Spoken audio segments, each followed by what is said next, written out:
What's up, guys? We are back with another reaction video. This time I'm fulfilling another request. This is Jordan Peterson on the Michael Peterson podcast. I think that's his daughter. Except Africa Brooke is on the podcast as well, and apparently she hated him and they had a change of heart. So why don't we see what caused that change, alright? Let's jump into this. In relation to you years before, where I had made a firm decision that I would never in my life listen to anything this man has to say. Based on a 3-minute clip, mind you. Do you remember what it was that I said that was so profoundly irritating? I mean, there's do, many. Can you tell me what that was? Of course, you were talking about the gender pay gap, and this was part of a longer interview. The interview that you had with Catherine Newman, and this was a clip, 3-minute clip. You were talking about the gender pay gap, and you were saying that, paraphrasing here, but that the reason for most women is because most women are agreeable, most women don't negotiate, etc., etc. I believe that was essentially giving people options as to why it could be that there's this thing that exists or doesn't exist. And I didn't even finish the clip. I didn't even finish the 3-minute clip. But based on the things that another out of context clip that I had seen before, and the way that I'd heard your name being spoken of before in the context of the trans conversation that was happening around that time, 2018. Right, exactly. Again, I was watching this clip, and it's almost like I wasn't even listening to what you were saying. I had already decided that I don't like this man, because someone that I trust has told me that I shouldn't like him. So therefore, the decision is made. Why do I even have to finish that video? It's amazing how quick we jump and it was to just judgment. Normal. Well, we use heuristics like that all the time, and Yes. it's easy to get caught up in them because, well, you can't listen to everyone. Yeah. And so you kind of have to make a snap judgment about almost everyone. And the default is you don't listen because there's like 7 billion people. So obviously you're not listening to most of them. So you don't need much of an excuse. And it's really easy for that to get, and I mean, it's not like I haven't experienced that. Like, on my podcast, I invite people on. Abigail Schreier, for example, she wrote, I don't remember the name of her most recent book, but it's a investigation into the downside of the rush to make everything gender fluid, essentially. And I was terrified when I had her on. I mean, I was in rather ill health at irreversible damage. Yeah. That's the one. I want to have Andy Ngo on my podcast, but that also makes me nervous too. And, because he's tarred with the fascist brush, and then it's guilt by association, and that might have been part of what you were feeling. So so you think, well, you need a simplifying heuristic, and part of that is, well, that most people aren't worth listening to, and he's definitely not worth listening to, and then that can so easily become politicized. And once it is, especially when the political has become religious, it's really, really hard to overcome that. Yeah, and so, it really is. A lot of the things that the radical left are pointing out are in some sense universal human failings. And so they have that truth about them. I mean, because we could ask ourselves, given the implicit tendency for human beings to have a pronounced in-group preference and the potential we have for violence against out-group members, how do we all address our proclivity to damn the foreigner? Okay, that's a really important question. I feel like I've got a good answer. Okay, let me add the one end to that, and then the next thing is, well, we all have these proclivities. How are they exacerbated by power and privilege?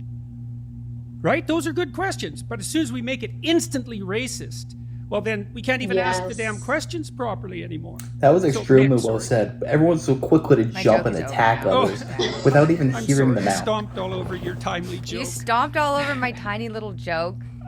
I was thinking about that question earlier, though. If everyone has these tendencies, which they certainly do, I've noticed that if I have a guest on my podcast, and I think my audience is fairly open-minded, but then I'll have a guest on that, and they'll hate them. And they'll be like, well, you can't just, even if you don't agree with them, maybe they are wrong, but like you can't just cancel people because they don't agree with you because you're doing exactly the same thing that the people you're complaining about. Well, and also maybe your stupid opinions aren't right. They're probably not right. And like, are you so sure your life is going so much the way you want it to go, and you're such a bloody paragon of virtue, and the light is shining out every orifice, that everything you think and say is correct, and everyone who disabuses you of your notions is evil? You're really so sure of that, are you? So, you wander around and you think, God, maybe I should listen to this person because I'm such an ignorant bastard and I'm so full of malevolence, and maybe they'll drop one thing on me that won't make me like miserable and doomed to hell. And to Socrates, one of the smartest men of all time, said, I'm the smartest person, for I know one thing. I felt something similar when I we have to listen to finally others. leaned into listening to you properly. Because what was interesting, even after that moment in 2018, watching that 3-minute clip, deciding this man is evil, I want nothing to do with him ever again. And of course, I didn't think I would ever have anything to do with him. Yeah, look what happened. Infiltrated. Me, yeah. Right? People especially people that were not really connected to the digital world, a lot of older men in my life, for example, and women in my life would always tell me to read your book. It's honestly, people would always say to me, Africa, you will really love this book. I would have friends of mine send me lectures. I think you're really going to like this. And I would just completely ignore it. And in my mind, I'd be thinking, what am I going to find? What am I supposed to like? Because again, I have this idea of you built up in my head. So I'm finding it very confusing that people that know me very well are telling me that there's something that I'm going to like, right? Yeah, what the very hell? Confusing. But again, for years, what the hell? For years I ignored it. So when I started We're all guilty of that to an extent. Late 2019 and last summer as well. In the beginning, I could notice myself listening to you and waiting for a moment where I could say, aha, see? Right. I knew I was right. And you know what? I waited. That moment never came. That moment never came. That comes for me right? all the time. Really.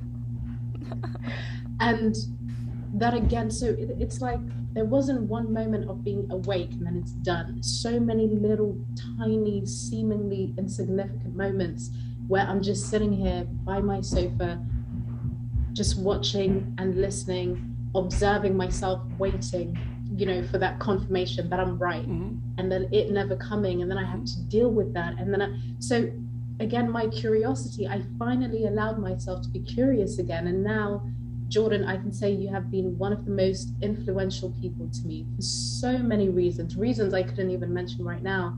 But to be able to have the conversations that I do now publicly, you have, and I could have never He's getting emotional. Ever in my entire life.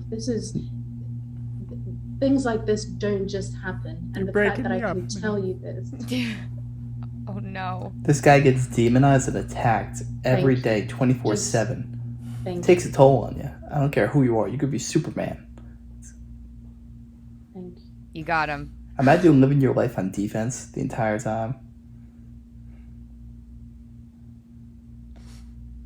It's a pleasure. It's a rough pleasure, but...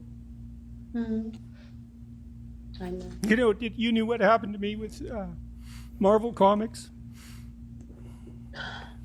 Oh, that was horrible. That was something. It's really something to see yourself portrayed. I got accused of being a Nazi pretty much when all this happened.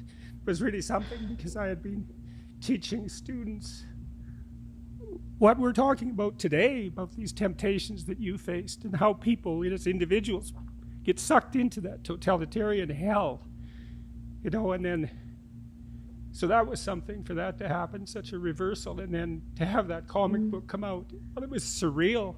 It was absolutely surreal to be portrayed, because Nazi wasn't enough, right? We had to go right for the archetype. How could Marvel do that?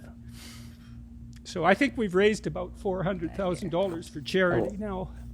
I lost a lot of respect for Marvel. So that was a fun reversal. But it was really shocking when I first saw that.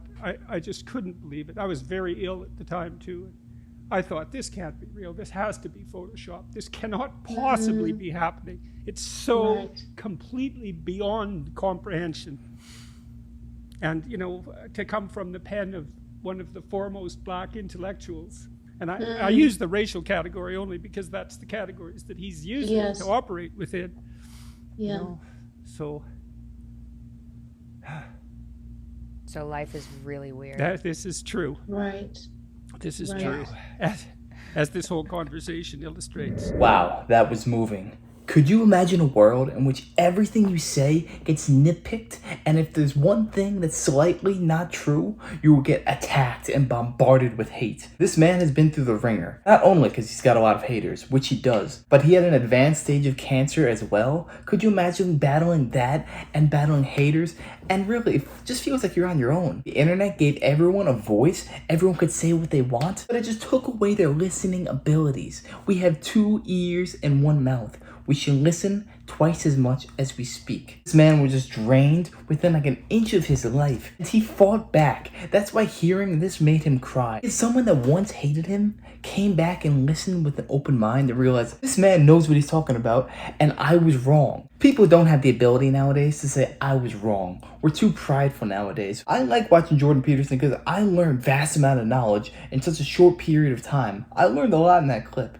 But anyways, I love this reaction. If you did too, make sure to smash that like, comment, subscribe. Truly does mean the world to me, truly does. If there's anything you want me to react to in the future, let me know in the comments. Have a great day, everybody. Take it easy.